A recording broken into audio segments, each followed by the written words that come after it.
Imagine walking onto a film set where your co-star is supposed to be your partner, your collaborator, your teammate. Instead, this person turns out to be a nightmare. One actor recalls being screamed at in front of the entire crew, mocked with cruel words like, "You call yourself an actor? This is what I have to work with?" The humiliation was public, the pain deeply personal. Crying between takes, this actor finally reached a breaking point and told the co-star to get off set, refusing to work with them any longer, even if it meant performing opposite a tennis ball instead of another human being. But Hollywood doesn't always protect the vulnerable. Producers defended the toxic star, insisting they couldn't be removed because they were number one on the call sheet. That imbalance of power is where so many of these stories begin. And now, that same imbalance is at the center of a storm swirling around Blake Lively and Ryan Reynolds. What was once the image of Hollywood's funniest husband and classiest wife is cracking apart, with accusations that sound more like the plot of a dark thriller than a real-life marriage. CBS has started digging. Reports claim Reynolds was suffocatingly controlling on the Deadpool and Wolverine sets, pushing a my way or the highway approach that left cast and crew drained. Meanwhile, Blake's past receipts have resurfaced. Allegations stretch back as far as 2014, when she allegedly exploited indie designers by ordering samples under fake names, copying their work, and ghosting them once she got what she wanted. By 2018, she was supposedly manipulating her way into executive producer credits on films where she was only hired to act. The glamorous facade of a golden couple is being rewritten into something darker. Whispers of manipulation, exploitation, and power games. Fans are now pointing out a pattern. Blake's failed lifestyle brand, Preserve, wasn't just mocked for overpriced hipster trinkets and awkward branding. It was allegedly built on stolen designs. Indie creators claimed she used their work without credit, leaving them in the dust. Her explanation? That the site launched too early and didn't live up to its mission. But receipts suggest something else: shady practices and a habit of taking shortcuts at others' expense. And then there's the husband's secret. What should have been another acting gig turned into a controversy when whispers surfaced that the script mirrored ideas from an indie writer who'd been circulating drafts for years. Coincidence? Maybe. But industry gossip says Blake's role as both star and executive producer was more about control and image than actual contribution. Critics noticed a disturbing pattern: Blake thriving off other people's work while putting herself in positions of power. The whispers stretch back even further, all the way to Gossip Girl. Insiders claim Blake tried to sabotage Penn Badgley from the moment he joined the cast, spreading negativity behind the scenes and painting him as difficult before he even had a chance to prove himself. The irony? She later dated him for 3 years before leaving him for Ryan Reynolds. Even more ironic? After Blake and Ryan became Hollywood's power couple, Penn's career seemed to mysteriously stall, leading some to suspect quiet blacklisting behind the scenes. This mirrors the chaos surrounding Justin Baldoni during the It Ends With Us scandal. After leaked messages between him and Blake went viral, fans speculated there may have been personal tensions, even unrequited feelings, that turned professional disagreements into personal vendettas. What's clear is this: the cracks in the polished Reynolds-Lively brand are widening. Once celebrated as Hollywood's wittiest, most wholesome pair, they're now facing accusations of bullying, manipulation, and career sabotage.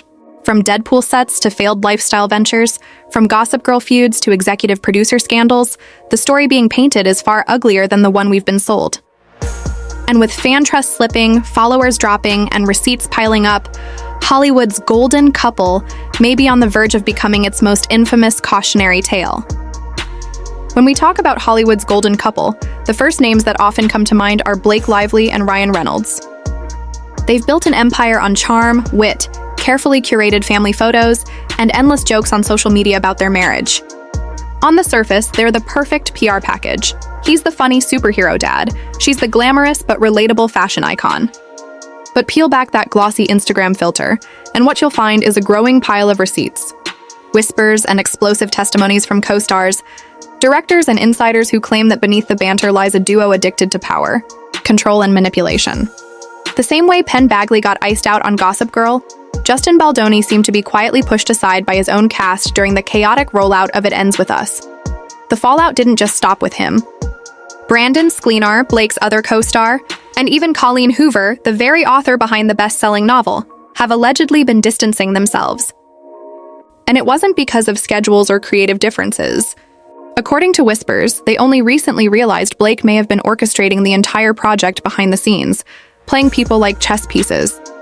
This isn't a new pattern? If you've been following Blake's career trajectory, the signs were always there. Take Penn Badgley. Fans remember him as the thoughtful outsider on Gossip Girl, and later as the chillingly magnetic Joe Goldberg on You. But rewind to the mid-2000s, and Penn himself admitted in interviews that his career had been quietly stalled, his momentum mysteriously disrupted. Sources close to the show say Blake and Penn's on-again, off-again relationship wasn't just messy personally, it bled into professional dynamics. Gossip spread that Blake would plant negative seeds about Penn's attitude on set, painting him as difficult, which was ironic considering most of the tension came from her side. When Penn later spoke about being pushed aside and labeled unfairly, fans put the pieces together. Blake's hand was all over it. But if you think Penn had it rough, just wait until you hear how Blake allegedly treated Leighton Meester. On screen, Serena and Blair were the ultimate best friends with sharp edges, frenemies who embodied the glamour and drama of Upper East Side life. Off-screen, though, their dynamic was far from sisterhood. Blake herself once laughed off tabloid rumors, saying, "They call us frenemies. Is that even a word? We're friends but also enemies?" She dismissed it as the media trying to pit women against each other. But Joshua Safran, executive producer of Gossip Girl, spilled that the truth was more complicated. Blake and Leighton were friends, but not friendly. In Hollywood speak, that's a polite way of saying they could barely tolerate each other. And the proof? Look no further than their painfully awkward press tours. Interviews where Blake would smirk, quipping that brunettes may seem complicated, but blondes are nicer anyway. Leighton's forced smile said everything. Fans noticed, body language experts dissected, and the internet concluded what insiders had whispered. Blake wasn't playing Serena van der Woodsen. She was living it, dismissive, self-assured, and ready to outshine anyone in her orbit. Then came the quiet exit of Armie Hammer. Before his scandals made him a tabloid pariah, he was just another rising star making his mark. On Gossip Girl, he was cast as Gabriel, a love interest for Blake's character. But his stint ended abruptly, and years later he hinted at the real reason. It was a tough show to film, he admitted, and though he was supposed to stick around longer, things didn't work out. In fact, he didn't film all the episodes he was meant to. When pressed, Hammer all but confirmed it had to do with Blake. When interviewers teased, "Sounds like she was the problem," his reply was telling, "It sure does." Another co-star who walked away, another pattern that looked less like coincidence and more like calculation. But perhaps the most glaring case of diva behavior was Blake's feud with Anna Kendrick during the A Simple Favor press tour. On camera, the film presented them as unlikely friends embroiled in a twisted, stylish mystery. Off camera, the tension was so thick you could cut it with a knife. A producer admitted Blake was impossible to work with, and that even routine promo appearances became battlegrounds. Blake reportedly accused Anna of stealing the spotlight, twisting every interaction into a contest for dominance. Fans, though, weren't buying it. Watching the interviews back, the awkward laughter, the subtle side eyes, the physical distance between them, the internet crowned Anna as the professional and Blake as the insecure diva. Clips circulated with captions like, "Blake, girl, this ain't it." What's remarkable is how Blake always manages to flip the narrative. When accused of being controlling or manipulative, she leans on the gender card, suggesting that powerful women are unfairly criticized while men get praised for the same behavior. And yes, Hollywood does pit women against each other unfairly, but according to colleagues, this wasn't sexism. This was Blake's own ego, her need to dominate every room, every scene, every narrative. And yet, while Blake's closet is overflowing with skeletons, Ryan's isn't any cleaner. Take Tim Miller, the original director of Deadpool. On paper, Reynolds seemed like the perfect guy to lead the franchise. He'd fought for years to bring it to life, and his sarcastic humor fit the character like a glove.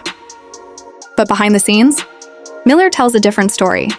He walked away from Deadpool 2 not because of creative evolution, but because working with Ryan had become impossible. Ryan allegedly demanded full control over everything, scripts, scenes, even the tone of the movie. Tim described it as my way or the highway, saying he didn't mind debating, but if he wasn't allowed to win, there was no point. In his words, "If I can't negotiate every creative decision, I don't want to play." That's not a light complaint. That's a director saying he was forced out because the star refused to compromise. And then there's TJ Miller, who played Weasel. While Tim quietly bowed out, TJ decided to torch the bridge publicly. In podcast interviews, he bluntly said he would never work with Reynolds again. Not for another Marvel payday, not for another blockbuster role. He described Ryan's behavior after the first Deadpool success as openly hostile. This wasn't playful banter between co-stars. This was humiliation without punchlines. TJ claimed he never even understood why Ryan disliked him so much, but after reflecting, he realized it all boiled down to ego. Ryan needed everyone to know who the real star was, and if that meant belittling others, so be it. According to TJ, even crew members noticed the shift. "Why is Ryan doing this?" they'd whisper. The funny, relatable star from Twitter suddenly seemed like a completely different person in private. TJ went as far as to call him insecure, pointing to Ryan's own self-aware Twitter bio. "Showing you the parts of me that tested best in focus groups." It's supposed to be a joke, but TJ doubted it really was. To him, it revealed exactly how Reynolds operates, not as his authentic self, but as a brand crafted to perfection. Piece by piece, the facade is crumbling. Blake alienating co-stars, sabotaging peers, and exploiting creators. Ryan clashing with directors, humiliating colleagues, and power playing his way through Marvel. Together, they've built an empire that looks glossy from the outside, but feels increasingly toxic the closer you get. The fans who once worshipped them as the Haja couple goals are starting to ask uncomfortable questions. How much of their success was earned, and how much was stolen? Manipulated or built on the backs of people too afraid to speak out? And if this is only the beginning, if the whispers keep turning into testimonies, Hollywood's golden couple may not be golden for much longer. When it comes to Hollywood power couples, very few command the attention that Ryan Reynolds and Blake Lively do. They're the golden pair of the industry, walking red carpets with effortless poise, trading witty barbs online, and maintaining a carefully crafted image of a playful, loving marriage. On Instagram and late-night talk shows, Ryan plays the charming goofball, Blake the glamorous yet down-to-earth wife who's just as quick with the banter.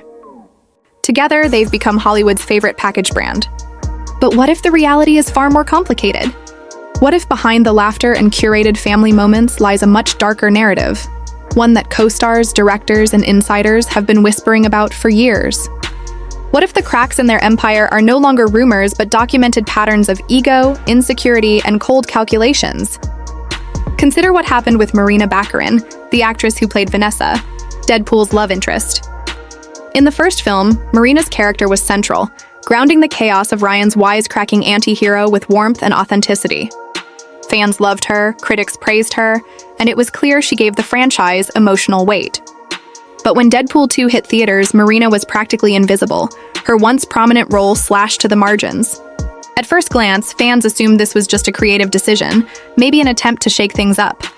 But whispers quickly surfaced, suggesting there was much more to it.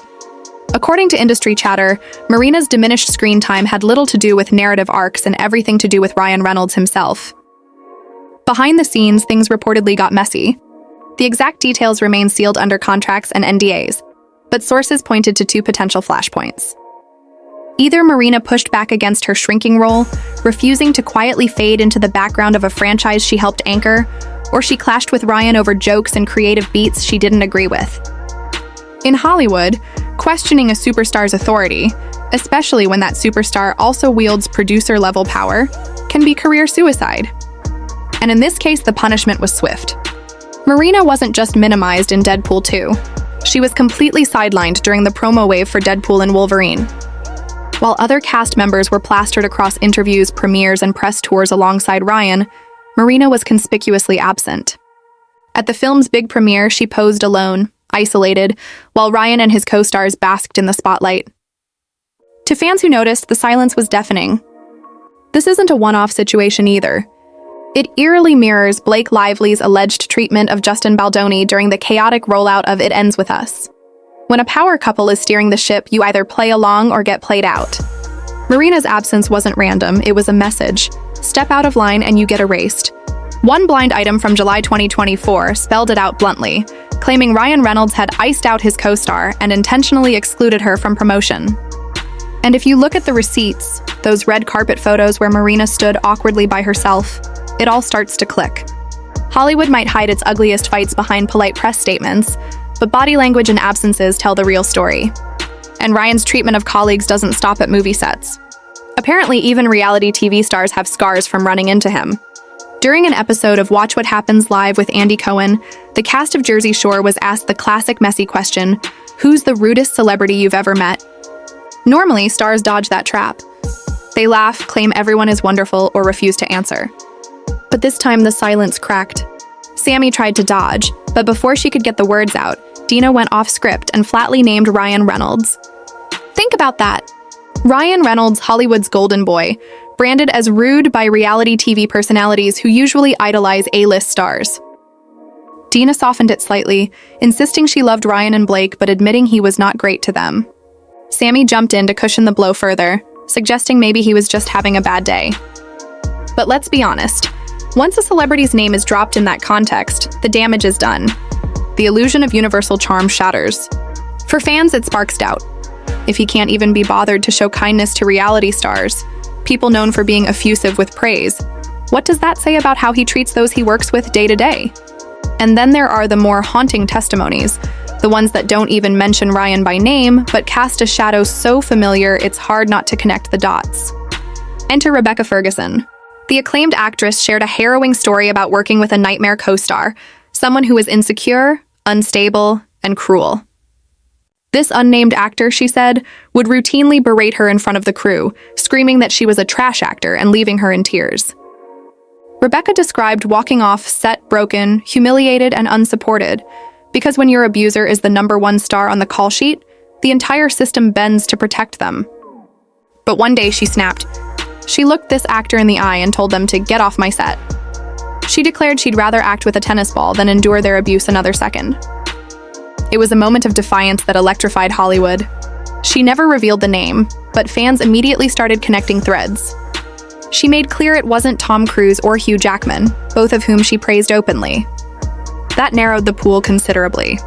And with Ryan's growing reputation for controlling behavior, more and more voices started whispering his name. The timing, the patterns, the consistency, it all lined up.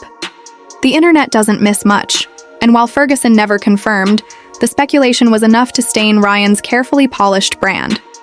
Even Ryan's supposed Hollywood besties aren't sticking around. Remember when Jake Gyllenhaal and Ryan Reynolds were inseparable after filming Life? They were the definition of a bromance. Press tours filled with inside jokes, shared interviews overflowing with chemistry, red carpets where they looked like brothers. Fans adored their goofy dynamic. But today, radio silence. No joint appearances, no playful online exchanges, not even a passing acknowledgement. For someone as loyal as Jake, that kind of distancing screams that something serious went down behind the scenes. Another friendship gone cold. Another connection Ryan couldn't sustain. And then came the gut punch from Quentin Tarantino. The legendary director, known for his blunt honesty, was asked about Ryan Reynolds' run of Netflix films. His response was surgical. He pointed out that despite Ryan's massive paychecks, $50 million here, $50 million there, those movies seemed invisible. Tarantino asked, "Have you seen them? Do you know what they are?" They don't exist in the zeitgeist. It wasn't just shade. It was a dismantling of Ryan's supposed dominance. He framed Reynolds' projects as hollow cash grabs, irrelevant to cinema's larger conversation. For an actor obsessed with branding and perception, that kind of critique cuts deep. Chris Columbus, the original director of Home Alone, went even further when Ryan tried to reboot the classic as a stoner comedy called Stoned Alone. Columbus didn't mince words. He called the concept disrespectful and an insult to cinema. Translation? Sit down, Ryan. Some legacies aren't yours to hijack. Even Gerard Butler casually dragged Ryan's blockbuster Free Guy, dismissing it by saying, "I don't watch Ryan Reynolds movies." These aren't jealous peers, they're industry veterans making it clear they see through the performance. And if Hollywood's critique wasn't enough, Ryan's personal life has its own cracks. Scarlett Johansson, his ex-wife, has been subtle but clear about why their marriage failed. Their relationship fell apart just as Scarlett's career exploded with Iron Man 2 and the Avengers. She once admitted, "There will always be a more successful person in a marriage, but Ryan never wanted to be the less successful one." The translation is brutal. His ego couldn't handle her glow-up. And given the repeated accounts of his insecurity from colleagues, directors, and friends, her words feel less like bitterness and more like confirmation of a long-standing pattern. Taken together, all of this paints a very different picture than the one splashed across glossy magazines and late-night monologues. Marina Bacharan's erasure, the Jersey Shore revelations, Rebecca Ferguson's nightmare co-star, Jake Gyllenhaal's disappearing act, Tarantino's takedown, Columbus's outrage, Gerard Butler's shade, Scarlett's confession, the puzzle pieces fit together with chilling precision. Ryan Reynolds may be the internet's funny dad, but behind closed doors, the stories suggest someone insecure, domineering, and hostile when challenged. And when you zoom out further, factoring in Blake Lively's own pattern of manipulation, sabotage, and ego-driven choices, the so-called perfect couple starts looking less like goals and more like a carefully constructed illusion. Together, they've cultivated a brand. But brands crack. And right now, the cracks are widening. Hollywood isn't looking away anymore. Fans aren't brushing off the red flags. The receipts are piling up, and the whispers are turning into open testimonies. So the real question is this the beginning of the end for Ryan and Blake's carefully curated empire? Or are they savvy enough to meme their way out of yet another Hollywood scandal? Time will tell. But one thing is certain. The golden couple's shine is dimming, and the more we learn, the harder it becomes to ignore the truth. The empire isn't untouchable. The cracks are here. And for Ryan Reynolds and Blake Lively, the spotlight that once made them invincible might be the very thing that brings their empire crashing down.